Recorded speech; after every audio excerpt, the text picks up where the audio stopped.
Élu, il est temps de rentrer à la maison. Oui, écoutez-moi bien. Ce n'est pas un message de peur, ni d'incertitude. C'est un appel à un réveil divin pour vous rappeler que votre véritable maison n'est pas de ce monde. Vous avez traversé des épreuves, affronté des batailles et porté des fardeaux qui n'étaient jamais destinés à être permanents. Vous n'étiez pas censé vous installer ici, car votre esprit appartient à un royaume supérieur. L'heure n'est pas seulement avancée, ce sont les derniers instants avant l'éclatement de l'éternité. Les grains du sablier du temps s'écoulent plus vite que jamais, et bientôt, très bientôt, le roi apparaîtra dans les nuées avec puissance et une gloire inimaginable. Les cieux trembleront, les trompettes retentiront, et tout œil le verra. Mais lorsqu'il viendra, te trouvera-t-il prêt? Ce n'est pas un message de peur, mais d'urgence. C'est une alarme divine, un dernier avertissement pour sortir de l'assoupissement. Un appel à se préparer, à secouer les distractions, à se lever et à enflammer ton cœur d'un feu inextinguible. Jésus nous a avertis. Vous aussi, tenez-vous prêts, car le Fils de l'homme viendra à l'heure où vous n'y penserez pas, Matthieu 24:44. Le retour du Christ n'est pas un événement lointain. Il est imminent. Il est plus proche que jamais. Les signes sont partout. Les douleurs de l'enfantement s'intensifient. Le monde gémit sous le poids des prophéties qui s'accomplissent sous nos yeux. Et lorsque ce moment arrivera, il n'y aura pas de seconde chance. Pas de recommencement. Pas de place pour les regrets. Les portes de la grâce se refermeront, et l'éternité sera scellée. Es-tu prêt? Ne réponds pas trop vite. Ne suppose pas que tu es préparé simplement parce que tu connais Jésus. La connaissance n'est pas suffisante. L'association n'est pas suffisante. La routine religieuse n'est pas suffisante. La question est, ton cœur brûle-t-il pour lui? Désires-tu sa présence plus que les distractions de ce monde? As-tu faim et soif de justice, ou bien les soucis de la vie ont-ils émoussé ton esprit? Élu, le temps d'une foi tiède est terminé. Le temps d'une dévotion à moitié engagée est révolu. Tu dois décider, seras-tu trouvé en train de veiller, d'attendre et d'être prêt? Ou seras-tu surpris, non préparé, et laissé dehors lorsque les portes se fermeront? Le roi vient. Sa récompense est avec lui. Son jugement est certain. Et la question demeure, te trouvera-t-il prêt? Chaque grand voyage exige une préparation. Personne ne part en expédition sans s'assurer d'avoir ce qu'il faut. Personne n'embarque dans un avion sans billet. Personne ne se tient à une porte sans document en règle. Et pourtant, beaucoup traitent l'éternité avec insouciance. Ils pensent qu'ils seront prêts au moment venu. Mais ils n'ont pas préparé leur bagage spirituel. Ils sont distraits par le temporaire, aveugles à l'éternel, et inconscients que l'appel final est sur le point de retentir. Jésus lui-même a dit: il y a plusieurs demeures dans la maison de mon Père. Si cela n'était pas, je vous l'aurais dit. Je vais vous préparer une place. Et, lorsque je m'en serai allé et que je vous aurai préparé une place, je reviendrai et je vous prendrai avec moi, afin que là où je suis vous y soyez aussi. Jean 14 versets 2 à 3. Si Jésus a pris le temps de préparer une place pour nous, comment pourrions-nous ne pas prendre le temps de nous préparer pour lui? Être spirituellement prêt signifie garder ton cœur pur, libre de l'amertume, de l'orgueil et du péché caché. C'est marcher dans la sainteté, se séparer de la corruption du monde. C'est vivre dans l'intimité avec Dieu, non pas seulement savoir des choses sur lui, mais le connaître profondément. C'est rester vigilant, veiller, prier et discerner les temps. Ce n'est pas une préparation passive. Elle est active. Intentionnelle. Quotidienne. C'est un style de vie. Beaucoup supposeront qu'ils sont prêts, pour découvrir trop tard qu'ils ne l'étaient pas. Jésus a donné un avertissement terrifiant.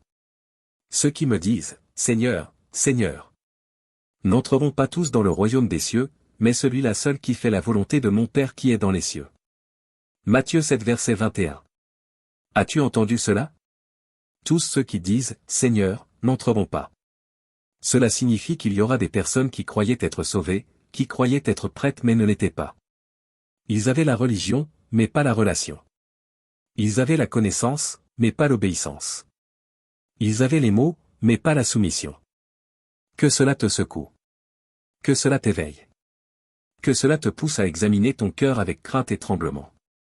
Car quand la trompette sonnera, il n'y aura plus de temps pour se préparer. Soit tu es prêt, soit tu ne le es pas. Mépriser la justice, se moquer de Dieu, c'est le dernier avertissement. Il n'y aura pas d'excuses, il n'y aura pas de délai. Le temps, c'est maintenant. C'est le dernier appel. Les portes de la grâce sont encore ouvertes, mais pas pour longtemps. Le roi arrive, et il viendra comme un voleur dans la nuit. Ceux qui sont prêts se réjouiront. Mais ceux qui ne le sont pas resteront dehors, frappant à une porte qui ne s'ouvrira plus jamais. Élus, réveillez-vous. Rejetez la complaisance et la paresse spirituelle. Purifiez vos cœurs. Revenez à votre premier amour. Car quand la trompette sonnera, il n'y aura plus de seconde chance. Jésus a raconté la parabole des 10 vierges. 5 étaient sages, 5 étaient folles. Elles avaient toutes des lampes. Elles attendaient toutes. Elles espéraient toutes rencontrer l'époux. Mais seules 5 avaient assez d'huile pour tenir jusqu'à l'arrivée du moment. Et soudain, sans avertissement, le cri retentit à minuit. Voici l'époux. Sortez à sa rencontre. Matthieu 25 verset 6. La panique saisit les 5 vierges folles. Elles n'étaient pas prêtes. Elles croyaient avoir plus de temps. Elles pensaient que leur lampe suffirait. Elles s'imaginaient pouvoir se préparer plus tard. Mais le « plus tard » ne vint jamais. Pendant qu'elles couraient acheter de l'huile, l'époux arriva. La porte fut fermée. Et quand elles revinrent, frappant, suppliant, implorant d'entrer, il était trop tard. L'époux prononça ces paroles qui devraient faire trembler chaque âme. En vérité, je vous le dis, je ne vous connais pas, Matthieu 25 verset 12. Laisse cela pénétrer dans ton cœur. Elles n'étaient pas des étrangères à la noce. Elles n'étaient pas des étrangères à l'attente. Elles s'attendaient à entrer. Mais l'attente n'est pas la préparation. As-tu de l'huile dans ta lampe? Brûles-tu pour Dieu, ou as-tu laissé ton feu s'éteindre? Ton cœur est-il embrasé d'amour pour Jésus, ou est-il devenu froid, distrait, tiède? Élu, ce n'est pas le temps de dormir. Le cri de minuit approche. Quand il retentira, te lèveras-tu avec ta lampe ardente, ou seras-tu laissé à tâtonner dans les ténèbres? Car une chose est certaine, la porte ne restera pas ouverte pour toujours. La trompette finale est sur le point de sonner. Le roi est sur le point de revenir. Il n'y aura aucun avertissement quand il viendra. Pas de temps pour faire des ajustements de dernière minute. Pas de temps pour supplier une autre chance. Pas de temps pour chercher de l'huile, quand la porte sera déjà fermée. C'est ton moment, maintenant.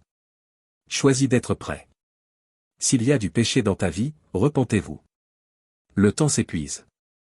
Le poids du péché est trop lourd pour être porté dans l'éternité. Si ton cœur s'est refroidi, reviens à ton premier amour. Jésus t'appelle avant qu'il ne soit trop tard. Si tu as été distrait, fixe tes yeux sur l'éternité. Les choses de ce monde disparaîtront bientôt. Seul ce qui est fait pour Christ demeurera. Le monde tremblera. Les nations tomberont. Tout ce qui est bâti sur le sable s'écroulera. Mais ceux qui sont prêts, ceux dont les noms sont écrits dans le livre de vie de l'agneau, régneront avec Christ pour toujours. Élus, voici votre appel au réveil, préparez-vous. Soyez prêts. Le roi arrive. Et quand il viendra, il n'y aura que 2 sortes de personnes. Ceux qui seront accueillis à l'intérieur. Et ceux qui entendront ces mots, retirez-vous de moi, je ne vous ai jamais connu. Laquelle de ces 2 catégories seras-tu? Prions ensemble cette prière de foi. Père céleste, tout-puissant et éternel. Le grand, je suis, l'alpha et l'oméga, celui qui était, qui est et qui vient. Nous venons devant toi avec des cœurs tremblants, car tu es un feu dévorant. Tu es le roi de gloire, le juste juge, le roi qui revient bientôt. Les cieux et la terre tremblent au son de ta voix. Il n'y a personne comme toi, Seigneur. Nul ne se compare à ta majesté, à ta sainteté, à ta puissance. La terre entière est remplie de ta gloire, et les anges crient. Saint, Saint, Saint est le Seigneur Dieu Tout-Puissant. Ô Dieu, réveille-nous de notre sommeil. Secoue-nous de toute paresse spirituelle, de toute tromperie, de toute distraction qui nous garde non préparés pour ton retour. Que le feu du réveil tombe sur nous maintenant. Brûle toute impureté, tout compromis, toute idole, tout péché qui nous entrave. Arrache le bandeau de nos yeux. Brise les chaînes de nos pieds. Enlève tout fardeau qui nous empêche de courir avec persévérance la course qui est devant nous. Seigneur, le temps est court. La trompette est sur le point de sonner. Le ciel s'ouvrira. Et le roi des rois descendra avec puissance et grande gloire. Mais serons-nous prêts? Serons-nous trouvés revêtus de justice, ou serons-nous surpris, non préparés? Père, nous crions pour ta miséricorde. Nous refusons de faire partie de ceux qui pleureront et grinceront des dents de regret. Nous choisissons d'être prêts. Nous choisissons de veiller. Nous choisissons de garder nos lampes allumées avec l'huile de ton esprit. Seigneur Jésus, allume en nous une sainte désespérance. Ne nous laisse pas nous contenter d'une foi tiède. Ne nous laisse pas accepter une religion vide, sans puissance. Remplis-nous, ô Dieu, d'une soif inextinguible de toi, d'une faim qui nous pousse à genoux, d'un feu qui nous pousse à te chercher jour et nuit. Que nous soyons tellement consumés par ta présence que les choses de ce monde perdent leur emprise sur nous. Dépouille-nous de tout attachement à ce monde périssant. Que rien ne soit plus aimé que toi. Que notre plus grand désir soit de t'honorer, de marcher avec toi, de te connaître dans une intimité profonde. Père, purifie ton épouse. Enlève chaque tache, chaque ride, chaque défaut qui nous rendrait l'indigne de ton royaume. Sonde-nous, ô Dieu, et connais nos cœurs. Révèle tout péché caché, toute rébellion secrète, tout compromis qui se dresse entre nous et l'éternité avec toi. Nous déposons tout à tes pieds. Nous abandonnons chaque ambition mondaine, chaque désir impie, chaque amour qui n'est pas de toi. Nous choisissons toi, Jésus. Nous choisissons la sainteté. Nous choisissons l'obéissance. Et Seigneur, nous intercédons pour ceux qui sont encore perdus, encore aveuglés par le péché, encore éloignés de toi. Arrache-les du feu. Ouvre leurs yeux avant qu'il ne soit trop tard. Convainc leur cœur. Ébranle leurs esprits. Amène-les à la repentance, afin qu'ils tombent à tes pieds et crient pour miséricorde. Ne permets pas qu'aucun ne périsse, ô Dieu. Dans ton grand amour, attire-les avant que la porte ne se ferme pour toujours. Que les prodigues reviennent. Que les rétrogrades soient restaurés. Que les trompés soient éclairés. Que les chaînes du péché soient brisées. Et que ton salut balaie les nations comme un puissant torrent. Père, ce monde est en train de passer. Les nations tremblent. La terre gémit. Et les signes des temps sont tout autour de nous. Nous savons que tu viens bientôt. Mais ne nous laisse pas être comme les vierges folles qui n'étaient pas prêtes. Ne nous laisse pas présumer que nous avons plus de temps. Seigneur, aide-nous à vivre chaque jour comme si c'était le dernier. Que nous soyons trouvés fidèles quand la trompette sonnera. Que nos mains soient occupées à l'œuvre du royaume. Que nos cœurs brûlent d'amour pour toi.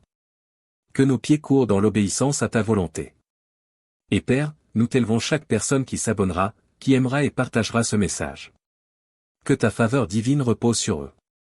Ouvre des portes de percée dans leur vie. Que leur obéissance à répandre ce message apporte une moisson abondante de bénédictions. Seigneur, fais d'eux une lumière dans leur génération.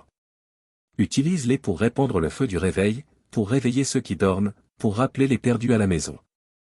Fais d'eux des porteurs de ta présence, des vases d'honneur, des voix criant dans le désert, préparez le chemin du Seigneur.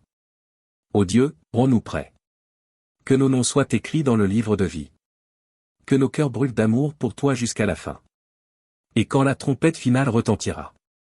Quand tu descendras avec puissance et gloire. Fais que nous soyons parmi ceux qui s'élèvent pour te rencontrer dans les nuées. Et régner avec toi pour l'éternité.